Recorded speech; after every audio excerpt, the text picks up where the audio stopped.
कभी कभी ऐसा लगता है कि हमारी जिंदगी की सबसे बड़ी परेशानी यही है। हम हर किसी को खुश करते करते खुद को ही भूल गए हैं। सुबह उठते ही किसी की कॉल आ जाती है, भाई थोड़ी मदद कर दे। घर में कोई कहता है, जरा ये काम कर देना। और ऑफिस में तो जैसे आदत ही बन गई है कि दूसरों का भी काम हमारे सिर आ जाता है और हम बस हाँ कहते जाते हैं। शायद इसलिए जब दिन खत्म होता है और हम थककर घर लौटते हैं तो दिल में एक सवाल उठता है, मैं खुद के लिए कब जीऊंगा यार। कभी कभी तो ऐसा लगता है जैसे हमारी जिंदगी हमारी नहीं रही, बस हर किसी की उम्मीदों को पूरा करते करते हम खुद को ही कहीं पीछे छोड़ आए हैं। डिसीजंस कोई और ले रहा है, प्रायोरिटीज किसी और की चल रही है और हम बस एडजस्ट कर रहे हैं, कहीं ये सोचकर कि चलो कोई बात नहीं, बाद में अपने लिए कर लेंगे। लेकिन वो बाद में कभी आता ही नहीं।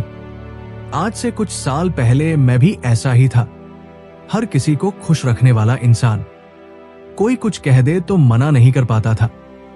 अंदर से डर लगता था कि अगर मना कर दिया तो लोग बुरा मान जाएंगे, रिश्ता बिगड़ जाएगा या फिर कोई मुझे सेल्फिश कह देगा।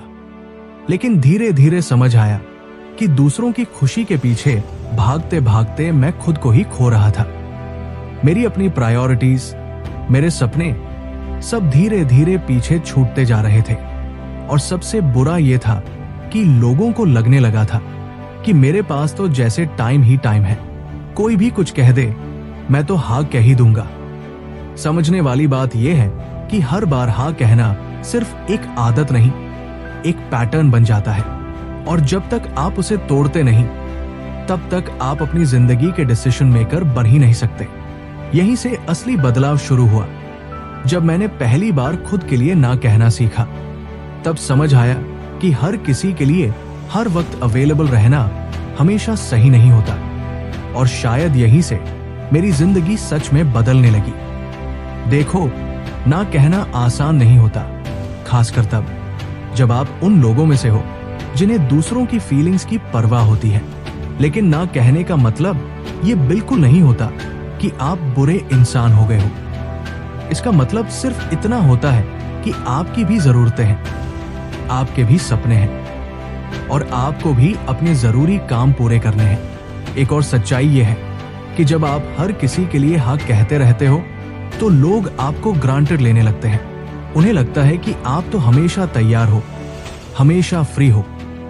लेकिन जब आप पहली बार मना करते हो रिस्पेक्टफुली और क्लियरली, तो वहीं से रिस्पेक्ट मिलनी शुरू होती है और यही एक हेल्दी बाउंड्री होती है जिसमें आप दूसरों से प्यार करते हैं, उनकी मदद भी करते हैं, लेकिन खुद की कीमत पर नहीं। जब आप ना कहना सीख जाते हो तो आपकी मेंटल हेल्थ सुधरती है, आपका माइंड पीसफुल रहता है और लोग आपकी रिस्पेक्ट करने लगते हैं। आपको अपने गोल्स, अपने करियर, अपनी खुशी और अपनी ग्रोथ पर ध्यान देने का समय मिलने लगता है। याद रखो, सेल्फ रिस्पेक्ट वहीं से शुरू होती है जहां आप खुद को दूसरों से कम समझना बंद करते हो। इसलिए अगली बार जब कोई आपसे ऐसा काम करने को कहे जिसे आप जानते हो कोई और भी कर सकता है, तो गिल्ट की बजाय क्लैरिटी के साथ कहिए, माफ कीजिए, ये मैं नहीं कर पाऊंगा। लोग क्या सोचेंगे इसकी चिंता मत कीजिए।